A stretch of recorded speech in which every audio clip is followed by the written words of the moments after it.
আমি খুব খুশি যে তোমরা আলটিমেটলি যাচ্ছ।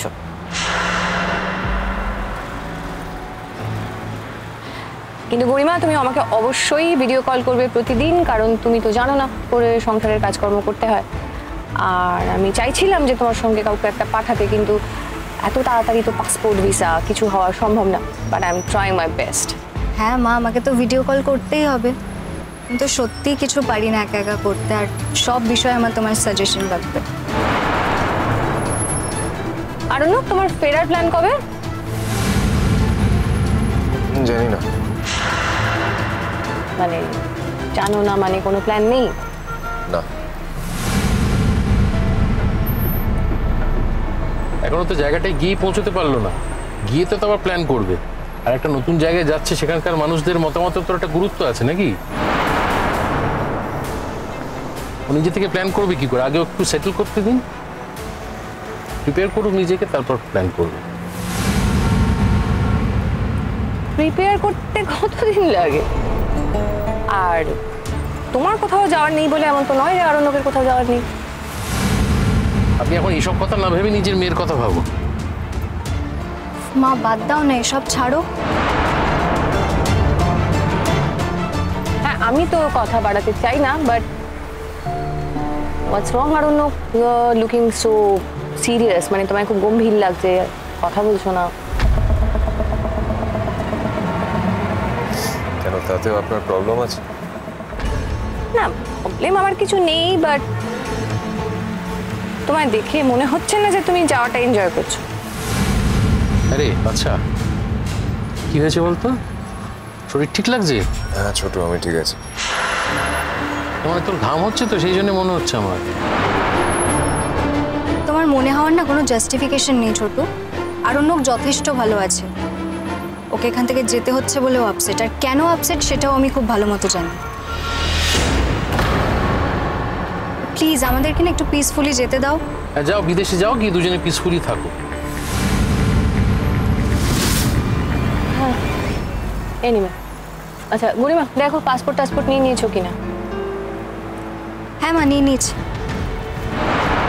শোনো, আমি কিন্তু 1 মাসের মধ্যে যাব, গিয়ে দেখবো যে তুমি কিরকম সংসার সাথে। প্লিজ মা, তামাশা করো না। আমি জানি তোমার এত জায়গায় এত প্রোগ্রাম থাকবে, তারপর তুমি বলবে যে প্রোগ্রাম থাকলে কি করবো বলো? তুমিও তো দুবাইয়ের প্রোগ্রামটা যেতে পারছো না, শুনলাম রোশনাই যাচ্ছে, ওর নাম আছে। দাও না, যেতে দাও, একবার বড় মাঠে খেলুক, তারপরে। একটা জিনিস জেনে রেখো, রোশনাই যে মাঠেই যাক না কেন, নিজের সিগনেচারটা ঠিক রেখে আসবে। প্লিজ ছোট, প্লিজ এসব বন্ধ করবে, এবার এসব কথাগুলো বন্ধ করো না প্লিজ। তখন থেকেই বলে যাচ্ছ, যে যেখানে যাওয়ার তাকে ভাবতে দাও না। আমরা এত ভাবছি কেন? ভাবার কি দরকার আছে?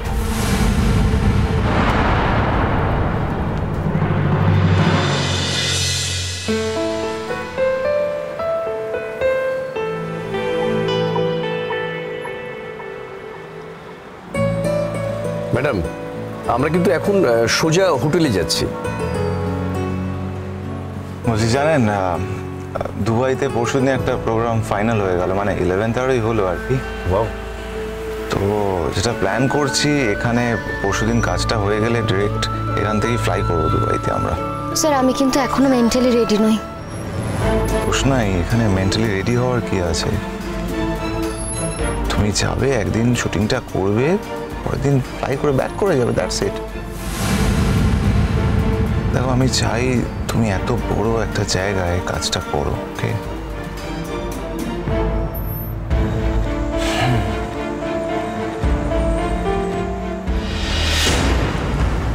আরে বাচ্চা, তোর শরীর ঠিক আছে?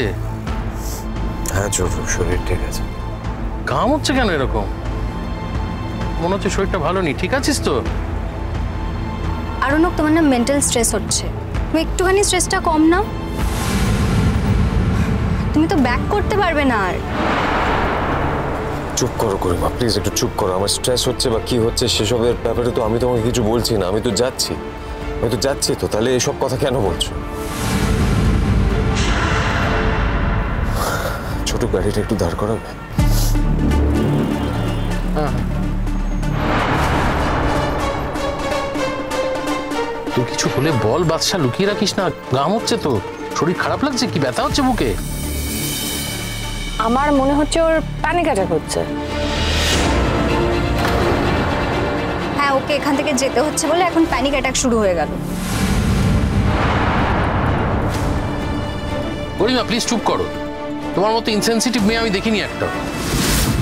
ছেলেটা শরীর খারাপ লাগছে, ঘামছে গল গল করে, তার মধ্যে এইসব কথা বলছো তুমি।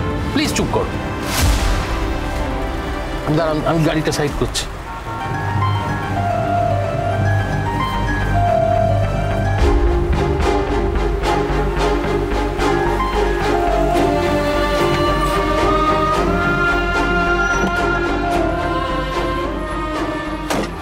একটা হেল্প করতে হবে, একটু এমার্জেন্সি, প্লিজ আসুন। আয় আয় আয়, নাও নাম নাও, আস্তে খোল এটা। ধরুন ধরুন ভাই, ধরুন। আস্তে আস্তে আস্তে আস্তে আস্তে, ওইখানটা গিয়ে বস। হ্যাঁ, আয় আয় আয়।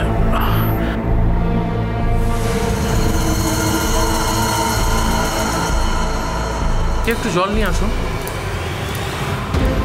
একটু দূরেই এয়ারপোর্ট, এখনই এসব হতে হলো? চলো তো গিয়ে দেখি কি নাটক হচ্ছে। আরে জলটা নিয়ে আসুন। গরিমা, আমি মিথ্যে কথা বলছি না গরিমা, আমি সিরিয়াসলি বলছি। অনেক দিন ধরে আমার শরীরটা ভালো লাগছে না, এটা তোমাকে আগেও বলেছিলাম। শোনো, তুমি বলেছিলে, আর তোমার কেন শরীর খারাপ লাগছে সেটাও না আমি খুব ভালো মতো জানি। রোশনাইকে ছেড়ে চলে যেতে হচ্ছে না, তোমার তো এখন শরীর খারাপ লাগবেই। রোশনাইয়ের জন্য হচ্ছে না, আমি রোশনাইয়ের জন্য বলছি না। আরণ্য, অনেক হয়েছে, জল খেয়েছো, এবার দয়া করে গাড়িতে ওঠো। আরে অদ্ভুত তো আপনি, দেখছেন ছেলেটা অসুস্থ, একটু সুস্থ হোক, তাতে এমন কিছু দেরি হয়ে যাবে না। অদ্ভুত ব্যাপার। কোথায় যাচ্ছিস তুই? আরে তুই বাচ্চা,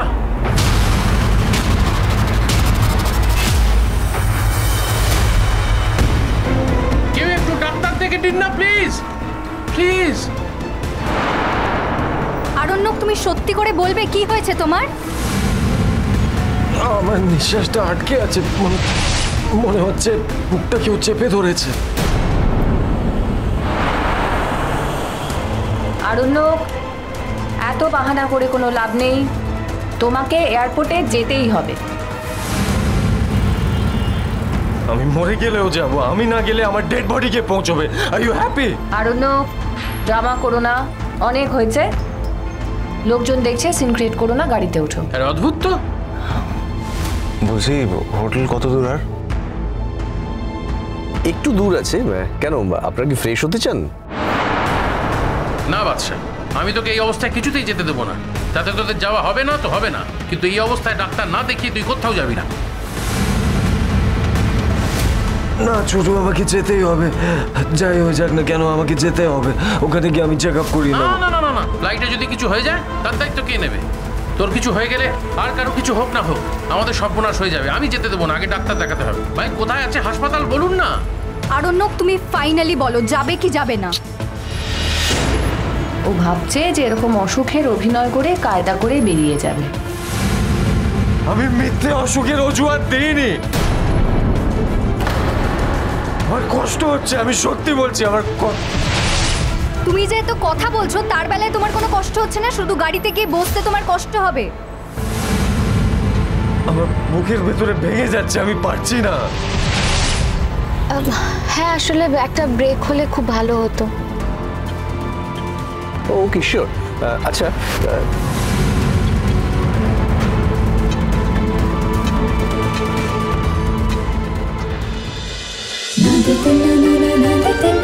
रोशनाई।